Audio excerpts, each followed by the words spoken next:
حنزلہ منافق ہو گیا. وہ کہنے لگے کہ کیا ہوا؟ انہوں نے اپنی کیفیت بتائی تو حضرت ابو بکر صدیق نے کہا یہ معاملہ میرے ساتھ بھی ہے. آپ امیجن کر سکتے ہیں کہ رسول اللہ کے قریبی ساتھی ہیں اور کہتے ہیں کہ میں بھی سمجھتا ہوں کہ میری کیفیت بھی ہر وقت ایک جیسی نہیں ہوتی. دونوں رسول اللہ کی مجلس میں گئے اور سیدنا حنزلہ نے بے اختیار کہنا شروع کر دیا تکلیف، نافق حنزلہ، نافق حنزلہ، نافق حنزلہ. آپ نے پوچھا حنزلہ کو کیا ہوا؟ حنزلہ کیوں منافق ہو گیا؟ تو سیدنا حنزلہ نے کہا کہ جب میں آپ کی مجلس میں ہوتا ہوں تو میری کیفیت فرق ہوتی ہے، جب میں گھر چلا جاتا ہوں تو میری کیفیت بدل جاتی، بیوی بچوں کے درمیان، کاروبار میں، اور جانے جو بھی جس حساب سے بھی انسان زندگی گزارتے ہیں. تو آپ صلی اللہ علیہ وسلم نے سیدنا حنزلہ سے کہا یا حنزلہ ساعت و ساعہ، اے حنزلہ ایک گھڑی کی بات ہے، ایک گھڑی کی بات ہے. ایک گھڑی اللہ تعالیٰ کی یاد کی ہوتی ہے اور ایک گھڑی غفلت کی ہوتی. تو جب اللہ کو بندہ یاد کرتا ہے تو ایمان بڑھتا ہے، اور جب غفلت کی گھڑی آتی ہے تو ایمان گھٹ جاتا ہے. تو میں نے یہ دلیل کے طور پر حدیث آپ کے سامنے پیش کی ہے کہ اس چیز کو پریکٹیکلی صحابہ کرام کیسے ایکسپیرینس کرتے تھے. تو یہ ہر انسان کے ساتھ گزرنے والا معاملہ ہے کہ جس جگہ پر بیٹھ کر انسان اللہ تعالیٰ کو یاد کرتا ہے، اس کے حبیب کو یاد کرتا ہے، اللہ تعالیٰ کے کلام کو سیکھتا ہے، وہاں ایمان بڑھتا ہے. اور عام حالات میں جب انسان پر غفلت آ جاتی ہے تو ایمان گھٹ جاتا ہے. رب العزت نے فرمایا هو الذی انزل السکینۃ فی قلوب المؤمنین لیزدادوا ایمانا مع ایمانہم. بہت پیاری آیت ہے، سورہ الفتح کی آیت نمبر 4 ہے. وہی تو ہے جس نے مومنوں کے دلوں پر تسلی نازل فرمائی تاکہ ان کے ایمان کے ساتھ اور ایمان بڑھ جائے. تو یوں ہمیں پتہ چلتا ہے کہ ایمان کے ساتھ ایمان بڑھتا ہے. کہتے ہیں نا کہ پیسہ پیسے کو کھینچتا ہے، آپ نے کبھی سنا ہے؟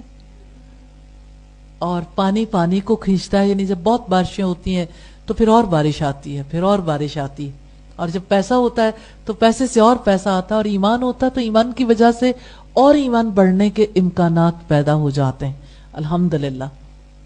اسی طرح سے جہنم کے داروغہ فرشتوں کی تعداد کو اللہ تعالیٰ نے آزمائش بنا دیا. سورہ المدثر میں اس کا تذکرہ ہے کہ یہ اس وجہ سے تاکہ اہل کتاب یقین کر لیں. وَيَزْدَادَ الَّذِينَ آمَنُوا ایمانا، اور مومنوں کا ایمان مزید بڑھ جائے. تو جب انسان علم حاصل کرتا ہے نا، اللہ تعالیٰ کی کتاب پڑھتا ہے، رسول اللہ کے بارے میں جانتا ہے، اپنی زندگی کے بارے میں جانتا ہے، تو اس کا ایمان بڑھتا ہے. اور جب انسان کے پاس علم نہیں ہوتا، جب انسان جاہل ہوتا ہے تو اس کا ایمان گھٹ جاتا ہے. حضرت ابو امامہ بیان کرتے ہیں کہ نبی صلی اللہ علیہ وسلم نے فرمایا من احب للہ وابغض للہ واعطى للہ ومنع للہ فقد استکمل الایمان. جس نے اللہ تعالیٰ کے لیے محبت کی. آپ کسی سے محبت کرتے ہیں؟ اپنی ماں سے کرتے ہوں گے، بہنوں سے کرتے ہوں گے، بیویاں شوہروں سے محبت کرتی ہیں، اور رشتے ہیں جن سے انسان محبت کرتا ہے. تو اللہ تعالیٰ کی خاطر وہ محبت کرتا ہے جو اللہ تعالیٰ سے محبت رکھتا ہے. پھر اللہ تعالیٰ کو جو چیزیں پسند ہوتی ہیں، جو لوگ پسند ہوتے ہیں، انسان ان سے محبت کرنے لگ جاتا ہے، اگرچہ اس کا ذاتی رجحان نہ بھی ہو. کیونکہ مومن یہ جانتا ہے کہ میں اللہ تعالیٰ کے ہاتھ پہ بکا ہوا ہوں، اس لیے مجھے اللہ تعالیٰ کی پسند کو اپنانا ہے اور اس کی ناپسند سے بچنا ہے. من احب للہ، جس نے اللہ تعالیٰ کی خاطر محبت کی، وابغض للہ، اور اللہ کے لیے نفرت کی، وآتى للہ. آپ کتنے لوگوں کو گفٹ دیتے ہوں گے، آپ کتنے لوگوں پر اور کتنی جگہوں پر مال لگاتے ہوں گے، شادیوں پہ، عام حالات میں، شاپنگ کرتے ہوئے، سیزن آ رہا ہے سیزن کے کپڑے خریدتے ہوئے. وآتى للہ، جس نے اللہ کی محبت میں دیا، خواہ کسی انسان کو دیا یا جانور کو دیا. اب دیکھیں جس کو ترس آتا ہے جو کسی کو اللہ کی مخلوق سمجھ کر پانی پلا دیتا، اللہ تعالیٰ قدر نہیں کرتا ہے. کسی کتے کو، کسی جانور کو، کسی پرندے کو کچھ کھلا دیتا ہے، لیکن اللہ کے لیے ترس آتا ہے نا اس کے دل میں، پھر وہ چاہتا ہے کہ اللہ تعالیٰ کی مخلوق کو میں وہ کچھ پہنچا دوں جو اس کے پاس اس کی کوشش سے نہیں آیا. وَآتَى لِلَّهِ وَمَنَعَ لِلَّهِ، جس نے اللہ کی خاطر دیا اور اللہ تعالیٰ کی خاطر روک لیا. دل تو بہت کرتا ہے کہ یہ پیسہ سارے کا سارا لگا دیں فلاں چیز پہ، فلاں پہ، جیسے آج کی جنریشن سارا پیسہ کھانے پہ لگانا چاہتی، لباس پہ لگانا چاہتی.